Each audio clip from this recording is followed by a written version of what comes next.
ይሄ ወንድማችን በሆነ ወቅት ላይቭ ላይ መጽሐፍ ቅዱስ አቃጠለ፣ ቀደደ፣ የሽንት ቤት ሲንክ ላይ አድርጎ መጽሐፍ ቅዱስ ላይ ሽንቱን ሸና ምናምን አረገ እና በሰዓቱ ቪዲዮን ሳይ በጣም ተበሳጨው። በጣም አይቼው ነበር እና እንዴት እንደዚህ ያደርጋል ብዬ በጣም ተናደድኩ፣ በጣም ተቆጣ እና ሳስበው ለካ እኔ ፕሮቴክት የማደርገው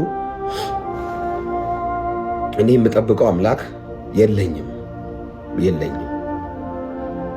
ምን አይነት ቸር ነው ኢየሱስ! ምን አይነት ደግ ነው ኢየሱስ! ይሄው ራሱ ይሄ ልጅ ጌታን ተቀበለ እና ስለ ኢየሱስ እያወራ አየው ቪዲዮ